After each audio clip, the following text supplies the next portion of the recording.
let's see where we are time-wise. Okay. So I think what we should do is to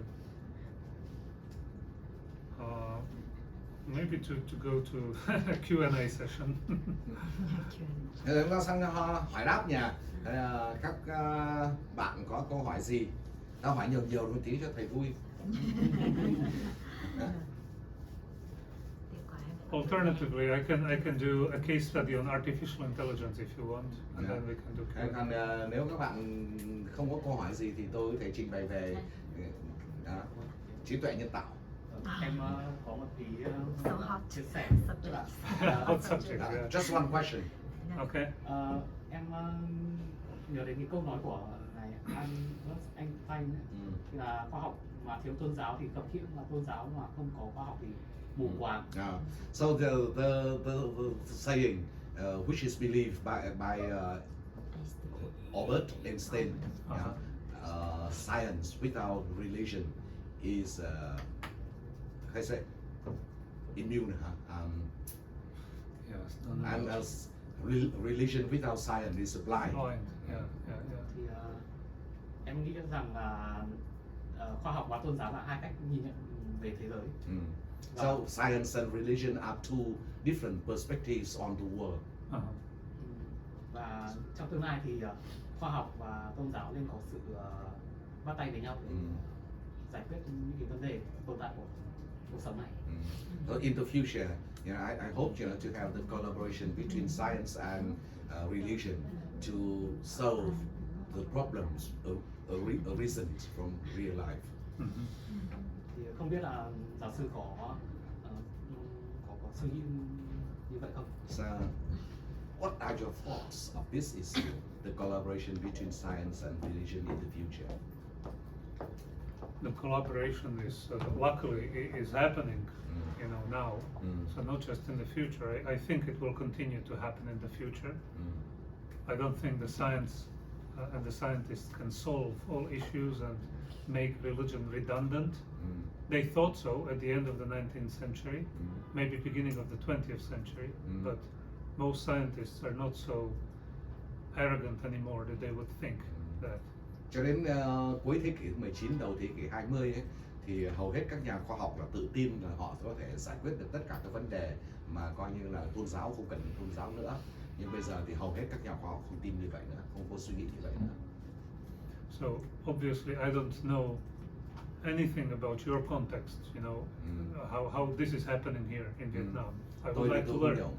Tôi không hiểu lắm về cái chuyện mà cái quan hệ, cái mối gọi là cộng tác giữa tôn giáo hay là quan hệ giữa tôn giáo và khoa học nó diễn ra hiện nay đang diễn ra thế nào ở Việt Nam, nhưng mà các nước khác là như vậy. But I'm optimistic also about Vietnam because just the mere fact that there is a Buddhist institute at this prestigious Vietnamese university, Nhưng mà tôi hoàn toàn rất là lạc quan về cái vấn đề này, bởi vì ngay ở Việt Nam này chúng ta có một cái viện gọi là viện Phật giáo như thế này, nằm trong một cái trường đại học gọi là uy tín nhất của Việt Nam. Right, because your institute is right next to the technological institute, right? University of Technology or something, right? Trường của cái viện của chúng ta đây ấy, nó nằm ngay cạnh bên này, là chỗ mà gọi là cái trường đại học về công nghệ, đúng không? Ông nhìn thấy có đại học công nghệ quốc gia. So it says something maybe about the understanding of the government and also the leadership of the university that such an interaction is helpful. So why else would they allow such an institute here? Như vậy tức là chúng ta thấy rằng đây là một cái bằng chứng mà giữa cái lãnh đạo của đại học quốc gia này họ đã nhìn ra được cái mối quan hệ giữa giữa tôn giáo và khoa học. Chứ nếu không thì làm sao họ cho phép lại giữa một cái trường đại học như thế này lại có một cái viện như thế này. So even though we will advance in our scientific knowledge, and with the help of artificial intelligence, this advancement will expedite, will be maybe exponential. In the next 20, 30 years, we will see an exponential growth in knowledge and technology, because technology is just applied science, right? And really, I mean, we are underestimating this. But okay. Trong 5 đến 10 năm tới nữa, các bạn sẽ thấy có sự bùng nổ về tri thức về công nghệ. về khoa học với các bạn. Tôi thấy như thế, bởi vì với cái sự ra đời của trí tuệ nhân tạo thì nó sẽ làm cho cái sự phát triển về công nghệ rất là nhanh. Và công nghệ thực chất là gì? Công nghệ tức là sản phẩm của trí thức khoa học thôi. With the coming of the quantum computers, which this technology is maybe 5 years away, maybe. Các bạn thấy là tất cả những cái công nghệ mà chúng ta sẽ khó thể tưởng tượng là sẽ trong 5 năm tới sẽ xuất hiện với cái sự ra đời của cái máy tính lượng tử.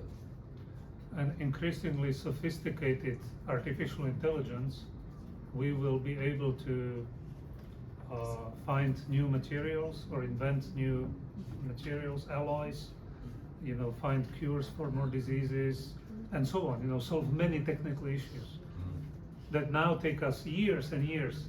But the AI, an advanced AI with a supercomputer can run simulations, and the simulation takes a week, and the simulation yields results that scientists would need 10 years to conduct experiments to come to the same results. And the AI on a supercomputer can do it in 2 weeks. Các bạn thấy rằng là gì, với cái trí tuệ nhân tạo này và cái máy tính gọi là siêu máy tính đấy, nó sẽ làm cho chúng ta sẽ đưa ra những cái giải pháp mà có khi trước đây ấy, để chữa bệnh rồi nọ kia mà trước đây mất hàng chục năm, hàng trăm năm, và bây giờ tức là chỉ cần có một cái máy tính, siêu máy tính này nó làm mô phỏng một cái thì chỉ trong vòng vài ngày là có thể ra được giải pháp. So on the one hand, this is wonderful. I'm excited when I think of it because many new things good things can be invented, and science can alleviate unnecessary suffering in getting rid of diseases, for example. Và tôi cảm thấy rất là phấn chấn về những cái suy nghĩ này, trước suy nghĩ này, và thấy rằng là cuộc sống của chúng ta có thể sẽ là giảm bớt đi cái sự đau khổ, đặc biệt là một số những cái bệnh chúng ta có thể sẽ chữa được. But huge new challenges will arise. So we will solve some problems, but new problems will come. Thế nhưng mà rồi lại từ cái đó nó đặt ra những cái thách thức vô cùng là to lớn. Câu chuyện cuộc đời chúng ta đó là gì? Khi chúng ta đã giải quyết được một số những vấn đề như thế này thì lại những vấn đề khác nó lại nảy sinh. And I think Einstein's dictum, Einstein's saying will hold true even in the age of AI. We will need both. We will need science and we will need religion as a reflection on life. Và tôi tin rằng là cái câu nói của Einstein như vậy là Einstein đã đúng. Ngay cả với cái sự trợ giúp của trí tuệ nhân tạo thế này nữa, chúng ta vẫn rất cần cả hai thứ, đó là tôn giáo và khoa học. Because science, as we typically understand it in the West, you have a different understanding of science, I understand, right? But the way we understand science, which includes not only natural sciences and technology. Technology is technology. It builds on science, but it's not science. It's technology. So it's applied science. But sciences include social sciences, humanities, and soft sciences. Yeah. It's also science. Whereas sort of this philosophical reflection on the nature of life and values, that we would call philosophy, ethics, and yeah, it's part of scientific endeavor, but it's like a separate category a bit, and where do I want to go with this? So we will need to think about these issues deeply, and we will need to reflect from philosophical and religious perspectives on issues that bother us and that cannot be solved by science and technology. Khái niệm khoa học ấy, tôi lưu ý tức là không phải là chúng ta có một cách hiểu thống nhất về khoa học đâu. Tức là ở phương Tây của chúng tôi, châu Âu, phương Tây, thì chúng tôi nghĩ khái niệm khoa học có thể là rất khác với khái niệm khoa học được hiểu ở đây. Thì chúng ta nhớ rằng là khoa học không phải là công nghệ nhé, công nghệ không phải là khoa học. Đấy, công nghệ chỉ là dựa trên những kết quả khoa học, hay nói khác nó là chỉ cái ngành khoa học ứng dụng thôi. Còn cái ngành khoa học của phương Tây thì chúng ta vẫn cứ tiếp tục phát triển như vậy. Thế nhưng mà cái tôi vẫn tin rằng là chúng ta có một cái thứ ngoài những cái tri thức khoa học như vậy, chúng ta còn có một cái thứ gì đó liên quan đến cái nội tâm của mình, đó là những cái thứ mà khoa học không thể giải quyết được. So science is about efficiency and about tools, how to achieve certain goals. But science itself will not answer the question what goals should be pursued. Right? Khoa học có thể cung cấp chúng ta những công cụ để giải quyết những vấn đề của chúng ta đặt ra. Thế nhưng mà khoa học không thể đặt ra vấn đề được, không thể trả lời câu hỏi, tức là chúng ta theo đuổi mục đích gì trong cuộc đời đây. And also questions of meaning and purpose and happiness, contentment. We don't live just with an iPhone in our hands, and although some people Rồi maybe khái do. niệm như là sự hạnh phúc chẳng hạn. Hạnh phúc không thể là có được là vì chúng ta có cái điện thoại di động thế này làm chúng ta hạnh phúc. So even as a scientist, you have existential questions. This is what I mean. Ngay cả trong khoa học thế cũng có những câu hỏi liên quan đến cái gọi là sự hiện sinh cũng không dễ trả lời. Yeah. And these existential questions will not be solved with technology. Những câu hỏi mang tính chất hiện sinh như vậy không thể đem công nghệ ra để lý giải được, để giải quyết được. But how should I say this?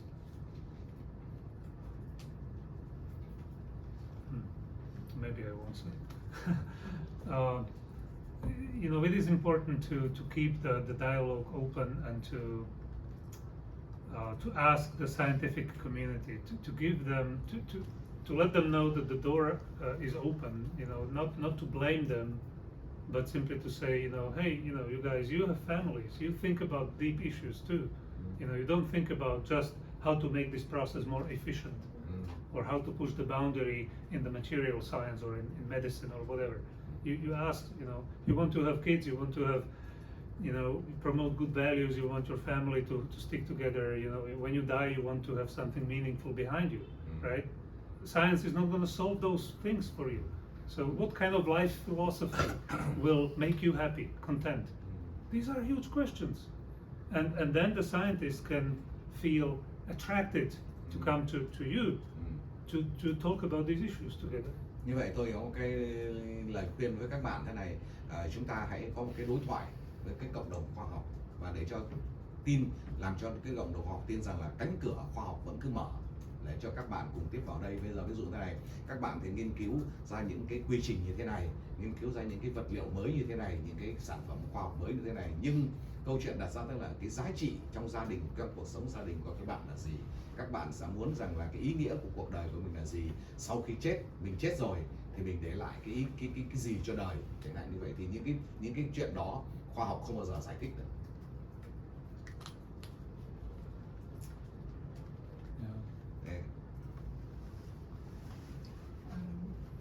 Tôi khá là xúc động khi mà biết giáo sư đến từ một cái đất nước được gọi là trái tim châu Âu, cái đất nước mà giàu có nhất của khối Đông Âu, cũng là một đất nước có rất nhiều cảnh đẹp. Vậy nên và tôi cũng chia sẻ với giáo sư về cái sự ưu tư trong một cái đời sống về tâm linh và tôn giáo như thế. Cái điều mà tôi hơi ngần ngại đó là liệu giáo sư có thể chia sẻ một tí chút cái quan điểm của giáo sư về cái niềm tin, cái vai trò niềm tin khi mà người ta được sống sung túc như thế, khi mà Slovakia có một lịch sử của những cái số ma và những cái sang trọng về thế hệ như vậy, thì bây giờ không rõ cái vai trò của niềm tin là đóng một vị trí như thế nào trong lòng của người dân ở cái đất nước mà giàu có Đông Âu và cảnh đẹp nhìn thấy ở trong. I'm so impressed that I know you are from one of the richest countries in the Eastern Europe, Slovakia, and I also am impressed by your reflections, your reflective thoughts on the relationship between science and religion. But I would like to hear about your personal thinking about the role of faith and beliefs, especially in the context that Slovakia experienced great traumas in the past. So now, what is the role of faith and beliefs in such a situation? Well, first of all, thank you for thinking that Slovakia is one of the richest Eastern European countries. Maybe. I think we're somewhere in the middle. I don't know how much you know about the history of our country, but there are definitely some traumatic events that happened in the past that brought scars on the soul of our nation. And I think religion, in Slovakia it is Christianity, and mostly predominantly Catholic Christianity. So Catholic Christianity, I think, helped Slovakia survive, some very difficult times, because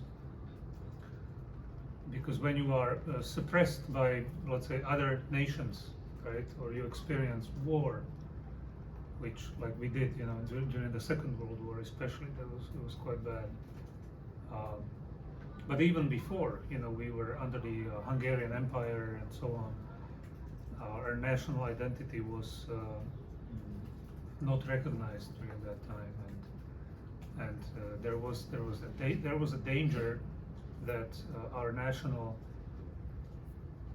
identity would be sort of dissolved into the larger Hungarian culture, because that was the trend, cultural and political trend of the 19th century. So these things, these difficult events, I think in a way made our nation also stronger, and faith has proven itself. Oh, sorry, you need to translate. Tôi không biết là bản thân ông biết nhiều như thế nào về cái lịch sử đất nước chúng tôi, nhưng thực sự đúng là đất nước chúng tôi cũng đã trải qua những cái cơn trống, cái chấn động về mặt tình cảm rất là lớn. Như vậy thì nhưng mà đất Slovakia là một đất nước theo Thiên Chúa giáo, mà cái Thiên Chúa giáo chính ở đây tức là Kitô giáo, và chính về cái Kitô giáo đó đã giúp cho đất nước chúng tôi tồn tại được cho đến hôm nay. Và đến hôm nay thì các bạn thấy rằng là ngay cả từ thế kỷ thứ 19 thì đất nước chúng tôi đã bị những cái sự áp bức của các cái quốc gia khác, và đã có những lúc chúng tôi đã nghĩ, người ta đã muốn rằng tức là cái bản sắc của người Slovakia này đã bị hòa đồng trộn lẫn vào cái bản sắc của Hungary. Thế nhưng mà rồi chúng tôi cũng vượt qua được, bởi vì chính có cái niềm tin trong cái Kitô giáo của chúng tôi được như vậy. But nowadays we have a lot of freedoms, and we have a lot of new comforts that we maybe didn't have before, and so now the new generations of Slovaks, I mentioned this before, we are now more westernized, and we are now learning to live with new values and new cultural models, cultural trends that are not always compatible with the traditional ways of Slovak life and Slovak values. Thế còn hiện nay, cuộc sống hiện nay của Slovakia thì chúng tôi có những cái giá trị, có những cái niềm vui mới, có những cái hạnh phúc mới, có những cái sự thoải mái mới mà trước đây chúng tôi không hề có những cái điều đó. Và một cái xu hướng chung trong cái giới trẻ của Slovakia hiện nay là chúng tôi đi theo những cái mô hình văn hóa, những cái giá trị văn hóa mới, nó không hoàn toàn giống với những cái giá trị và cái mô hình văn hóa truyền thống nữa. So I think our nation needs to reinvent itself in terms of its culture and values. Như vậy thì tôi cho rằng tức là đất nước chúng tôi, cái mà chúng tôi đang cần hiện nay là phải tự tái tạo lại chính bản thân mình về mặt văn hóa, về mặt giá trị. And it's a very complex and difficult process. A lot of arguing, a lot of bad feeling, a lot of labeling, and it's just contentious, very difficult. Nên trong cái chuyện mà bị gọi là phương Tây hóa như vậy, về mặt văn hóa như vậy, thì đây là cả một quá trình hết sức phức tạp, hết sức khó khăn, và tôi cũng chưa biết nó như thế nào. But one of the most important sources is, if not the most important source that we can draw from when we reinvent our values and our purpose in history, I think, is our Christian past. Is the faith that still most of our people have in their hearts. That's my opinion. Tôi nghĩ rằng là riêng cá nhân tôi thôi, ý kiến này là ý kiến cá nhân của tôi thôi, thì đó là một trong những cái công cụ hay một trong những cái nền tảng mà tôi cho là quan trọng, có thể không phải là quan trọng nhất, để cho đất nước chúng tôi, dân tộc chúng tôi có thể tự sáng tạo lại chính mình, thì đó là chính là dựa vào cái đức tin, cái niềm tin và cái tín ngưỡng của Kitô giáo mà chúng tôi đã có trước đây. Because at the heart of every culture you find either a governing religion or a governing ideology, which serves also as a religion, basically. Như vậy các bạn thấy rằng trong bất cứ một nền văn hóa nào, trong bất cứ một xã hội nào thì đều có những cái ta gọi là những cái tư duy về tôn giáo hay là cái tư duy về chính trị, tư tưởng hệ chẳng hạn như vậy. Nó chi phối toàn bộ cái đời sống của dân tộc đó và chúng ta phải dựa vào đó. So maybe what we need is a like an awakening, you know, a renewal, spiritual renewal that will guide us through this process of reinventing ourselves. Như vậy có lẽ cái chúng ta cần là gì? Ta phải làm mới lại, một quá trình làm mới lại chính mình nhé, làm mới lại những cái niềm tin tôn giáo của chính mình để mình có thể sáng tạo lại đất dân tộc mình. And one last idea, if things look like they are falling apart on the national level and in the media and so on, then you can always go back to the community level, the small community level, and you can pay attention to how to develop local communities, to fend for each other, to take care of each other, to keep their areas clean, to watch for their children and so on. You can increase this togetherness, this mutuality on the community levels, and this is where Christian churches are very good at this community level. They're not very good at the national level, but they can make strong communities. Nhưng một cái kinh nghiệm đó là gì? Nếu như ở cấp độ quốc gia chẳng hạn mà đang có những cái sự phân hóa, phân rã chẳng hạn như về nọ kia, tất cả thứ đang rời rạc như thế thì bây giờ chúng ta không làm được cấp quốc gia đâu. Chúng ta hãy bắt đầu vào từ những cái cộng đồng nhỏ, cộng đồng của nhỏ của mình ở đây, hãy thiết lập đến những cái giá trị, ví dụ những cái mối quan hệ những con người, những cái niềm tin lẫn nhau trong cái cộng đồng nhỏ đấy, chứ đừng có nghĩ đến cái việc ở cấp quốc gia trước. And my conviction is that if you have strong local communities and strong families, you can renew the whole society. Và tôi tin rằng là gì? Nếu như chúng ta có thể tập trung được vào gọi là làm mới lại được những cái giá trị truyền thống trong cái cộng đồng địa phương, cộng đồng nhỏ địa phương của mình, ngay trong gia đình nhà mình thôi, thì mình hoàn toàn có thể làm mới lại toàn bộ cái dân tộc mình được, cái giá trị của dân tộc mình được.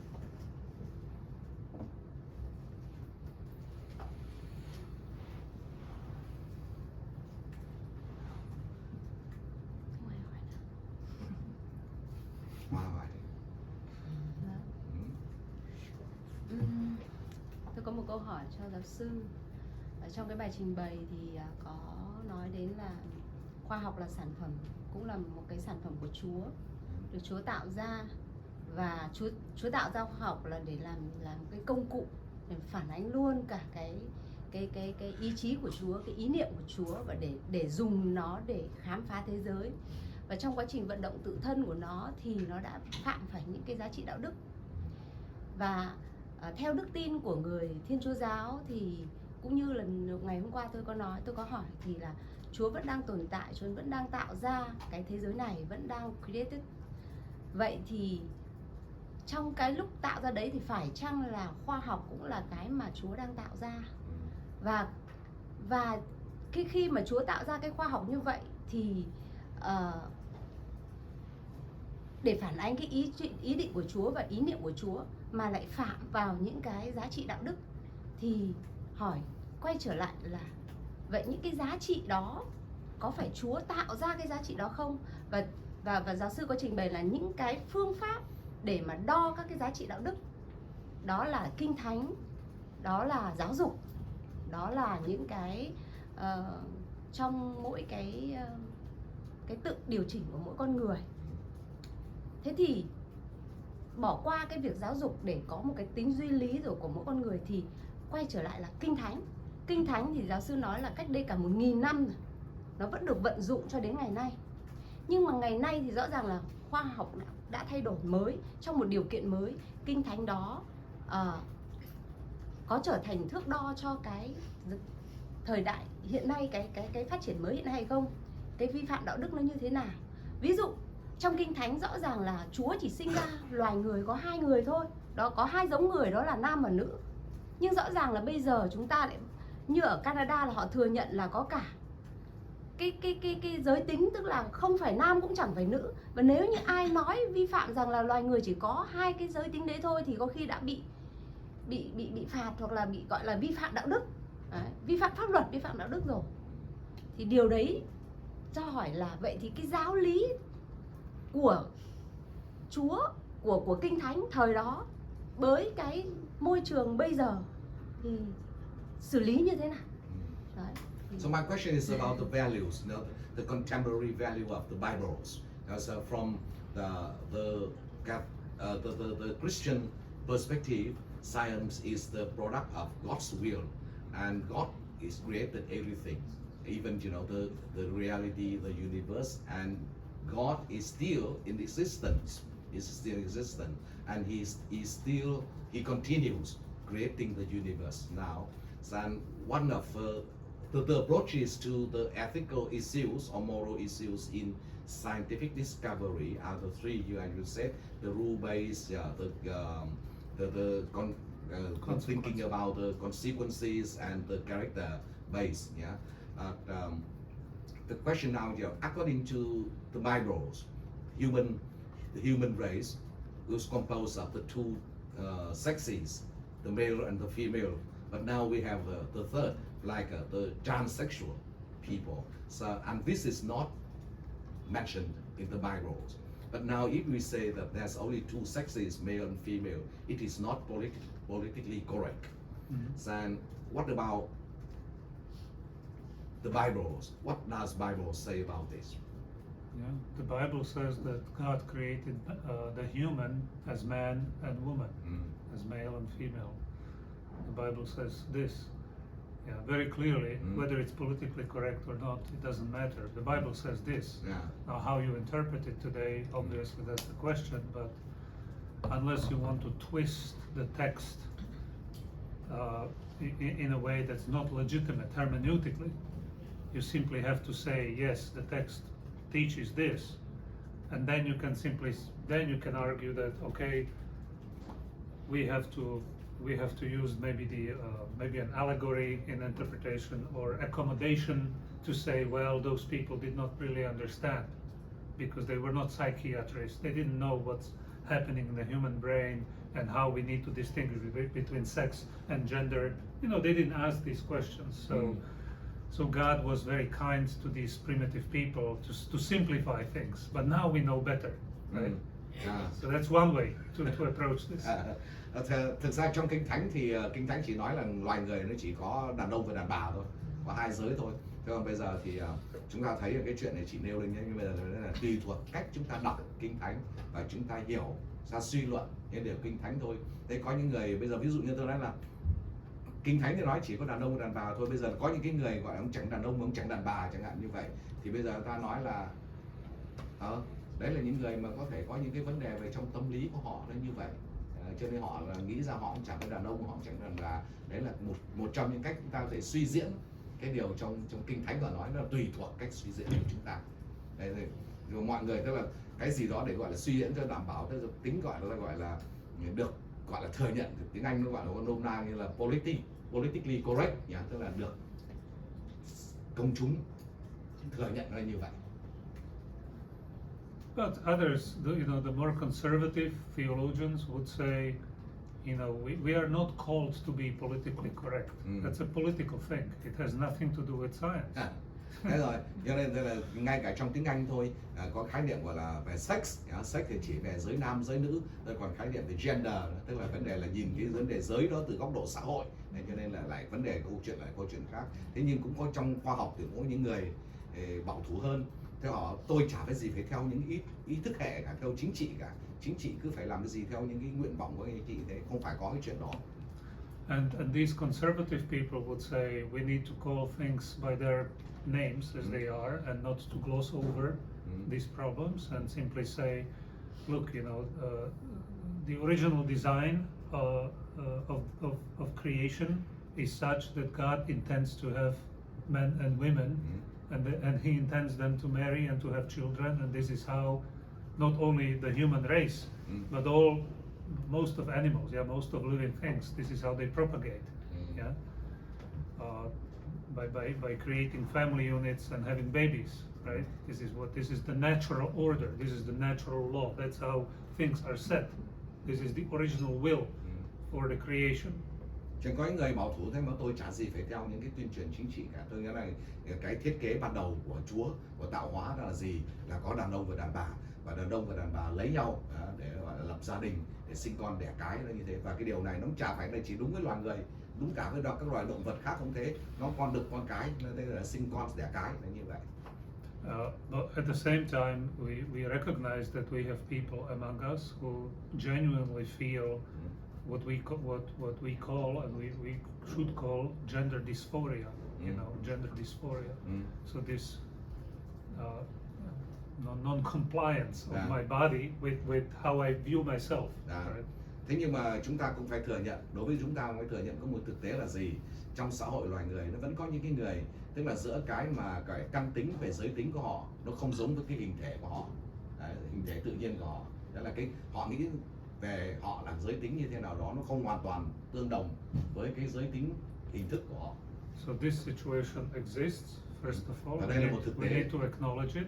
Yes. Một thực tế chúng ta phải thừa nhận nó thôi. Secondly, these people are, you know, normal human people who have their dignity and they should be treated with respect. Và thứ hai nữa, chúng ta phải thấy những người đó, chúng ta cũng phải tôn trọng họ, phải thừa nhận họ, và họ là những con người cũng có những nhân phẩm của họ là ta tôn trọng.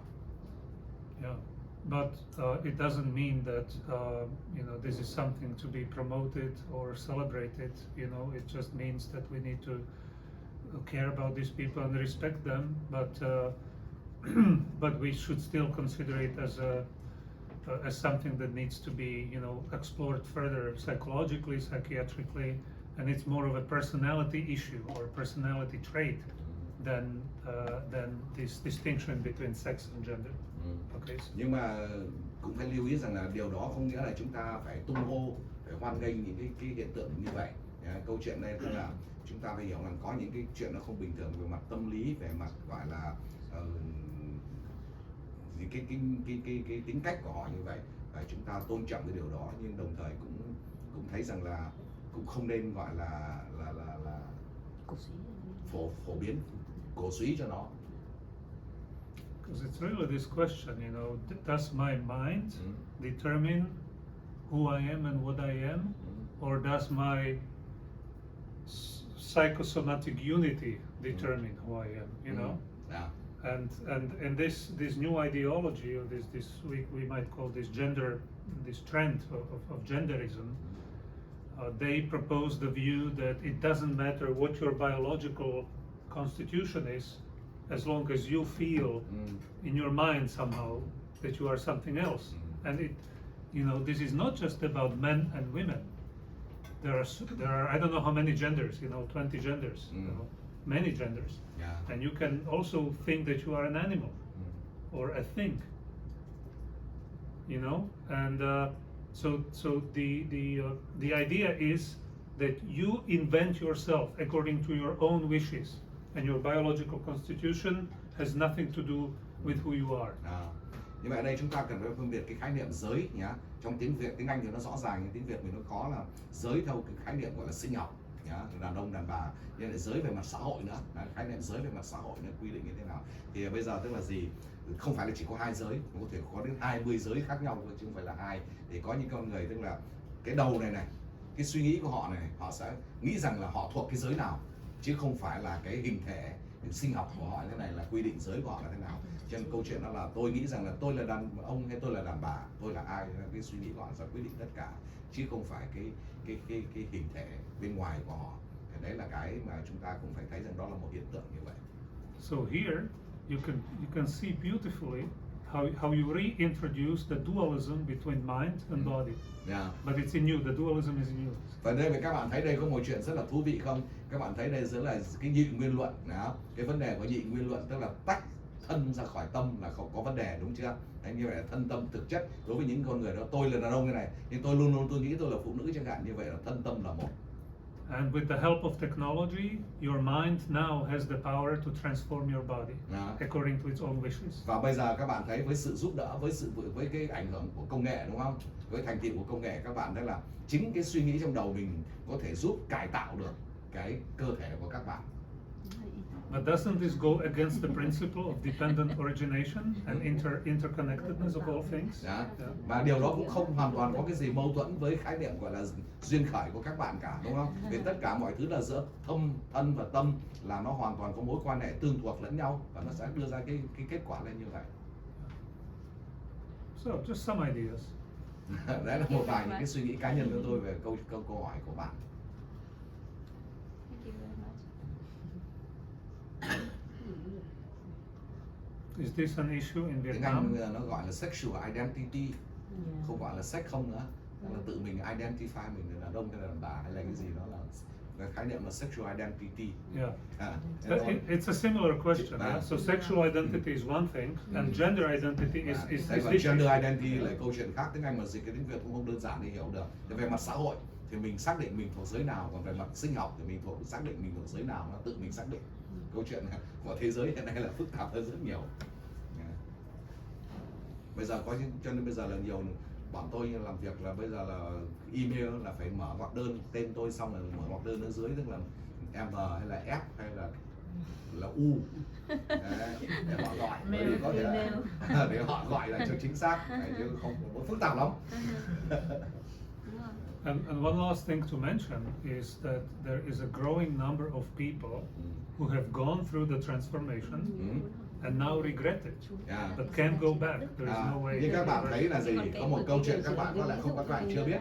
Có rất nhiều người đã đi chuyển đổi giới, nhá, họ đi thực hiện chuyển đổi giới và bây giờ thì họ bắt đầu ân hận về cái việc làm của mình, nhưng không thể quay lại cái giới ban đầu của mình được nữa. Yeah. And you know, I would like to say it's okay. We can sort of wrap our minds around the case when an adult person decides that, you know, after a long deliberation, after a long inner struggle, I really don't feel comfortable with my body. I really feel, you know, that I should become a woman, and I've, you know, meditated on this for years, and now I am, you know, 20 or 25, and I want to change. Okay, you know, I can sort of understand, yeah, that there might be this inner conflict. Yeah. Các bạn thấy là con người có những cái người đó là cái não của họ nó gần như là bị tù túng, như là bị giam hãm trong tù. Hay trong ví dụ như là tôi sinh ra là đàn ông như thế này, nhưng sau mấy chục năm tôi sống với đàn ông thế này, tôi cảm thấy cái cơ thể của tôi không hài lòng với cái chuyện cơ thể của tôi là cơ thể đàn ông nữa, tôi mới đi chuyển đổi sang lại muốn đi chuyển đổi giới là như vậy. Nó là cả một cái quá trình là rất là phức tạp.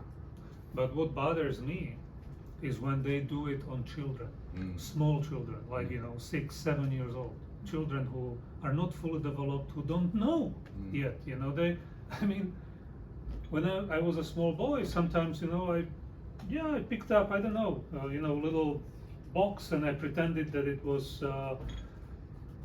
I don't know, you know, something that girls would play with, right? Yeah. Or a boy might, or a girl might play with something that boys would play with, right?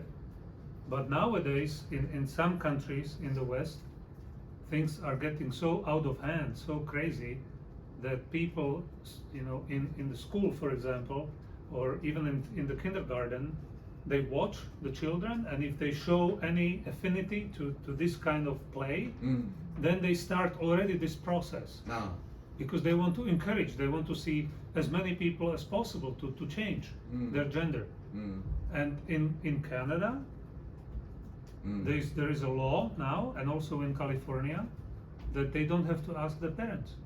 You know, if the child expresses a wish, young child, 10 years, 8 years, 10 years old, and the parent is against it, the parent is actually transgressing the law, because he or she is committing a crime of gender bashing.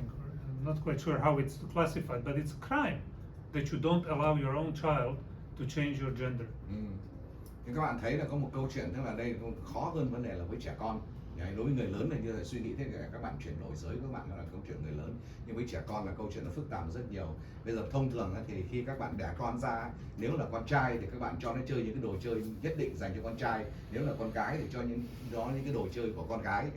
Nhưng bây giờ là có một số nước ở phương Tây ấy, Canada hay là ở California có nghĩ thế, bây giờ cái người mà trông trẻ như vậy đã định hướng cho cái đứa trẻ đấy đi theo một cái giới nào đó bằng cách cho nó chơi những cái đồ những cái thứ, những cái trò chơi và những cái đồ chơi mà nó gắn với một cái giới nhất định, và điều đó làm thay đổi cái giới, cái nhận thức về giới của đứa trẻ ấy đi. Và thậm chí là bây giờ là họ cho rằng họ không cần hỏi đến ý kiến của cha mẹ nữa, và nhà trẻ học quyền họ nghĩ rằng nếu như cha mẹ mà can thiệp vào thì đấy là gọi là mắc tội hình sự, bởi vì cha mẹ không có quyền gọi là quyết định cái định hướng về giới cho con cái của mình. Yeah. But as you know, children develop, they evolve. You know, their moods change. They're during puberty. I mean, they have an identity crisis and so on. You know, so it's a very unstable stage of life, and you should not do these kinds of irreversible surgeries during a time when the child doesn't really know. You know. Nên các bạn thấy điều đó là gây ra những cái chuyện rất là nguy hại, đặc biệt là cái khủng hoảng về tâm lý cho trẻ con. Nên khi các trẻ con ấy nó đến cái tuổi dậy thì nó phải trải qua cái sự khủng hoảng về mặt tâm lý trong tuổi dậy thì, đặc biệt là khủng hoảng về giới. Và các em không thể biết được vì trẻ con luôn luôn tiếp tục phát triển lên. Thank you very much.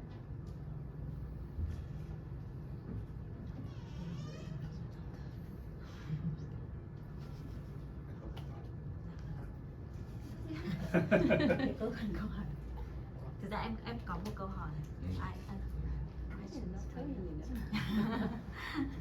Tức là rất tiếc là chiều nay thì do có việc đột xuất nên tôi không được nghe cái chủ đề rất là quan trọng về vấn đề đạo đức. Thì tôi có một câu hỏi cho giáo sư, đó là giáo sư nghĩ như thế nào với cái sự xuất hiện của ChatGPT hiện nay đang rất là nóng hổi, cái chủ đề rất là nóng hổi và tác động đến mọi các cái, có thể thấy là cái tác động của nó đến mọi các cái lĩnh vực, đặc biệt là với khoa học. Thế thì cái sự xuất hiện của ChatGPT như thế, AI như thế thì sẽ nảy sinh ra những cái thách thức nào về đạo đức, và đặc biệt là đối với khoa học, và khi đó thì cái giáo sư nghĩ như thế nào về cái vai trò của tôn giáo trong cái bối cảnh như thế? So I regretted, having missed your afternoon section, but I have one question here. What do you think about ChatGPT? So ChatGPT has influenced all aspects of human life, all walks of life.